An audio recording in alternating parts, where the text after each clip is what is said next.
मैं डॉक्टर लीला शर्मा गायनेकोलॉजिस्ट आज अपने चैनल पर डॉक्टर मिथिलेश कुमार को बुलाई हूँ। वो रिनाउंड पीडियाट्रिशियन है। तो वो आज आपको बताएंगे कि न्यू बॉर्न बेबी जो होता है उसको क्या वैक्सीनेशन होना चाहिए। इससे बहुत सारे मरीज होते हैं, जैसे डिलीवरी हुआ बच्चे को उठाकर घर चले जाते हैं, तो ऐसा नहीं होना चाहिए। हर हॉस्पिटल में भी फैसिलिटी है पीडियाट्रिशियन का, तो पीडियाट्रिशियन का होना भी बहुत ज़रूरी है, क्योंकि हम गायनेकोलॉजिस्ट तो डिलीवरी कर देते हैं, बट बच्चे को कोई प्रॉब्लम है कि नहीं है, ये जो मरीज हमसे पूछते हैं वो आपको एक पीडियाट्रिशियन से पूछना चाहिए, क्योंकि वो ज़्यादा अच्छे से बताएंगे। इंट्रायूटेराइन लाइफ में बेबी सही है, यहाँ तक तो हम लोग बात कर लेते हैं, लेकिन डिलीवरी के बाद बहुत सारा हिडन प्रॉब्लम होता है जो अल्ट्रासाउंड भी नहीं बता पाता है, वो सिर्फ पीडियाट्रिशियन ही बता पाएंगे। तो इसके लिए आज हम अपने पीडियाट्रिशियन से कुछ सवाल पूछेंगे, जैसे न्यू बॉर्न बेबी जब इनको हम हैंड ओवर करते हैं तो ये क्या क्या ऑब्जर्व करते हैं, कैसे बताते हैं कि बेबी हेल्दी है, बेबी बिल्कुल सही है, और इसे क्या क्या वैक्सीनेशन होना चाहिए, आज इस टॉपिक पर हम बात करेंगे। तो सर, आप सबसे पहले ये बताइए कि न्यू बॉर्न बेबी जब आपको मिलता है तो आप कैसे डिसाइड करते कि हाँ ये बच्चा हेल्दी है या फिर इसको कोई प्रॉब्लम है।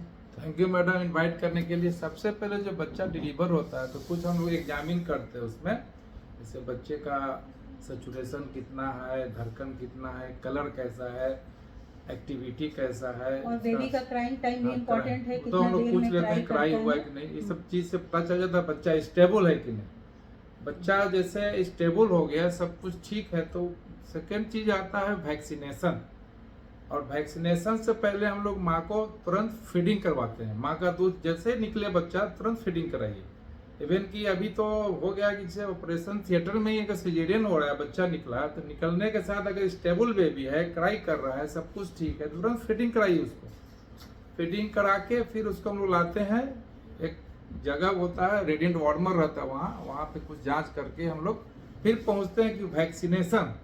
तो बच्चों में 3 वैक्सीनेशन बर्थ के समय देते हैं हम लोग, बीसीजी, ओरल पोलियो और हेपेटाइटिस बी।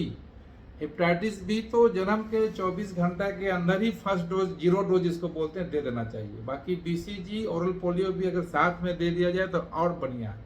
ये 3 वैक्सीन बर्थ के समय देना है। साथ में वैक्सीन दे करके हम लोग वेट एंड वॉच में रखते हैं कि कुछ उसका एडवर्स इफेक्ट तो नहीं, और हैंड ओवर करते हैं। फिर नेक्स्ट वैक्सीनेशन जो है 6 वीक में डेट आता है, उसके बारे में समझाते हैं हैंड ओवर करते समय। फिर 1 वीक में बच्चे को हम लोग फॉलोअप में बुलाते हैं, ताकि बच्चे का जो रूटीन जो रख रखाव है वो चल रहा है कि नहीं ठीक। अच्छा, तो ये बताइए डॉक्टर साहब कि अगर मान लीजिए किसी बच्चे ने जन्म के वक्त बीसीजी का वैक्सीनेशन नहीं लिया, तो फिर वो कब उसको अगला वैक्सीनेशन बीसीजी का लगेगा। बहुत अच्छा क्वेश्चन है।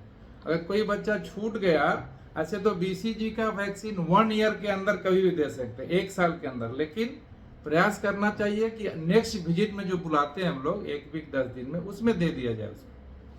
अच्छा, तो और एक, जैसे बहुत सारे बच्चे होते हैं कि जन्म के बाद उनको निमोनिया का बहुत प्रॉब्लम आता है, बहुत सारे मरीज आते हैं कि बच्चे को बार बार खांसी, सर्दी, निमोनिया हो रहा है, तो उसके लिए कोई टीका है आपके पास जो आप वैक्सीनेट कर दे तो बेबी निमोनिया से ग्रसित ना हो। एग्जैक्टली 6 वीक में जब बच्चा होता है, 1.5 महीना का, तो उसमें हम लोग निमोकोकल वैक्सीन फर्स्ट डोज देते हैं। साथ में अभी पेंटावालेंट वैक्सीन मिल रहा है वो देते हैं, और रोटा वायरस का वैक्सीन देते हैं। निमोकोकल वैक्सीन निमोनिया से भी प्रिवेंट करता है, और 5 साल के अंदर बच्चों में होने वाले बहुत से खतरनाक बीमारी को भी बचाता है। साथ में जो पेंटावालेंट वैक्सीन में हिब है कॉन्जुगेट, एच इन्फ्लुएंजा टाइप ई, वो भी ऐड किया रहता है। इससे भी बहुत हद तक निमोनिया और बहुत बीमारी जो है 5 साल के अंदर को बचाया जा सकता है। तो निमोकोकल 3 डोज दिलाना बहुत जरूरी है। 6 वीक मतलब 1.5 महीना में फर्स्ट डोज, फिर हम लोग देखते हैं 10 वीक 2.5 महीना, फिर 3.5 महीना में 3 डोज दिलवा देने से निमोकोकल का खतरा, बहुत निमोनिया का खतरा बहुत हद तक कम हो जाता है। अच्छा डॉक्टर साहब, अभी बहुत सारी माताएं आती हैं, बोलती हैं मेरे बच्चे को इतना वैक्सीन लगेगा, इतना पेन होगा, तो अभी शायद पेनलेस वैक्सीन भी आ गया है, तो आप लोग अगर इसके बारे में नहीं जानते हैं तो डॉक्टर साहब आपको बताएंगे कि पेनलेस वैक्सीन क्या होता है। वैक्सीन जैसे पेन वाला वैक्सीन जैसे DPWP है ना, ये जो पेंटावालेंट वैक्सीन में जो पर्टुसिस कंपोनेंट है उसी से पेन होता है। तो पहले तो बहुत आज से 10-15 साल पहले DPT आता था, उसके बाद होलसेल पर्टुसिस आने लगा, थोड़ा पेन कम। अब कुछ कंपनी 0 मतलब DTAP एसेलुलर पर्टुसिस बनाते हैं, तो जो एसेलुलर पर्टुसिस है उससे पेन न के बराबर होता है, थोड़ा सा माइल्ड होता है, लेकिन उतना पोस्ट वैक्सीनेशन इफेक्ट कम होता है उसका। तो एसेलुलर पर्टुसिस और होलसेल, दोनों में बहुत अंतर नहीं है, लेकिन थोड़ा बहुत पेन होता है ये सेलोपोर्टिस में, और होलसेल में थोड़ा पेन रह सकता है। अच्छा, अगर बीसीजी कोई पेशेंट को आप दिए हैं तो वहाँ पर कैसे उसको क्या केयर करना होगा? हाँ, बहुत अच्छा कोच। बीसीजी देने के बाद हम लोग पेरेंट्स को बोलते हैं कि जहाँ वैक्सीन है, सबसे पहले बीसीजी वैक्सीन ऑलवेज लेफ्ट, बाएं हाथ के ऊपर में देते हैं, जहाँ पे कर बनता है वहीं पे देना है।